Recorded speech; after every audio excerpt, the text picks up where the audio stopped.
Sejarah kemunculan dinasti Fatimiyah. Sejarah kemunculan dinasti Fatimiyah tidak terlepas dari gerakan-gerakan militan dan frontal yang dilakukan oleh Syiah Islamiyah yang dipimpin oleh Abdullah bin Syi'i dengan terampil dan terorganisir.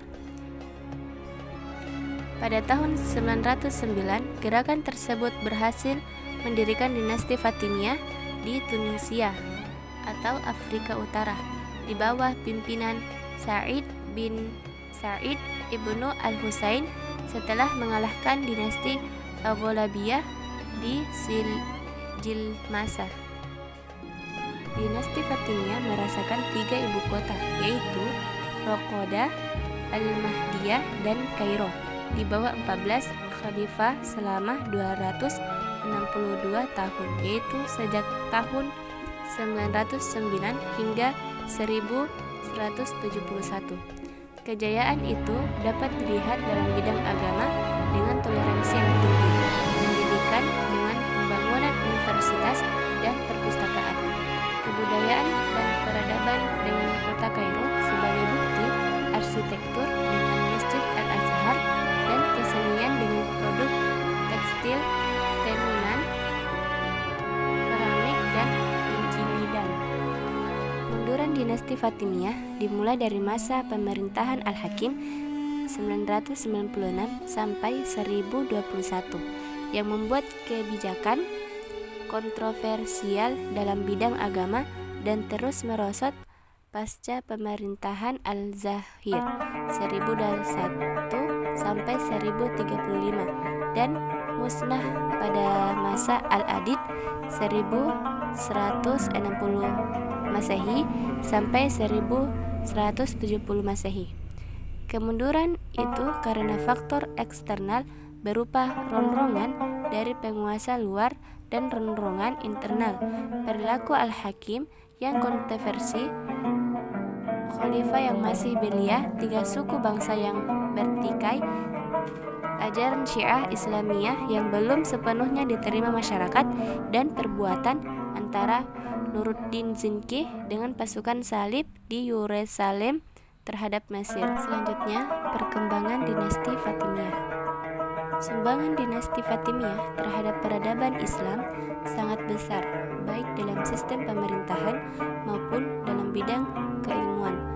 Masa keemasan dinasti Fatimiyah dimulai pada periode Al-Muizz dan memuncak pada masa Al-Aziz. Kemajuan yang dapat dicapai dari kekhalifahan Al-Aziz diantaranya: pertama, bidang politik dan pemerintahan. Bentuk pemerintahan pada masa Fatimiyah merupakan suatu bentuk pemerintahan yang dianggap sebagai pola baru dalam sejarah Mesir.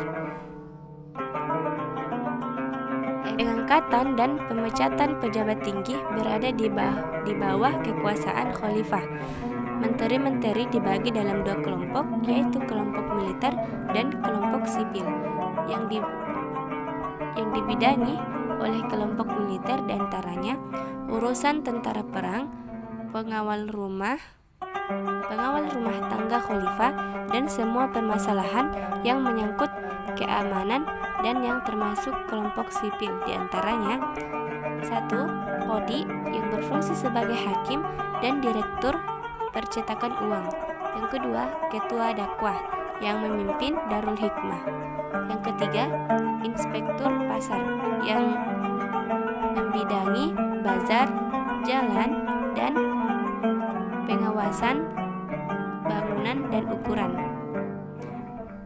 Keempat, bendaharawan negara, yaitu membidangi Baitul Mal. Yang kelima, wakil kepala urusan rumah tangga khalifah. Dan yang terakhir, qori yang membacakan Al-Quran bagi khalifah kapan saja dibutuhkan. Bagian kedua, pemikiran dan filsafat. Dalam menyebarkan tentang kesyiahannya, dinasti Fatimiyah banyak menggunakan filsafat Yunani yang mereka kembangkan dari pendapat-pendapat Plato, Aristoteles, dan ahli-ahli filsafat lainnya. Selanjutnya, keilmuan keilmuan dan kesusastraan. Seorang keilmuan yang paling terkenal pada masa Fatimiyah adalah Yakub Ibnu Kilis. Ia berhasil membangun akademik ilmuwan yang menghabiskan ribuan dinar per bulannya. Selanjutnya, ekonomi dan perdagangan.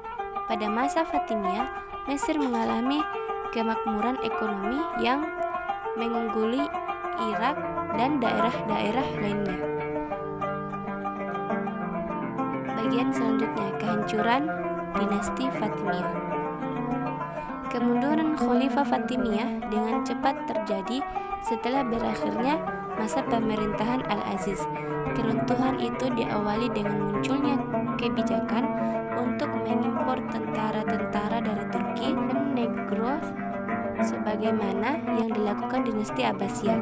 Ketidakpatuhan dan perselisihan yang terjadi di antara mereka serta pertikaian dengan pasukan dari suku Barbar menjadi salah satu sebab utama keruntuhan dinasti ini.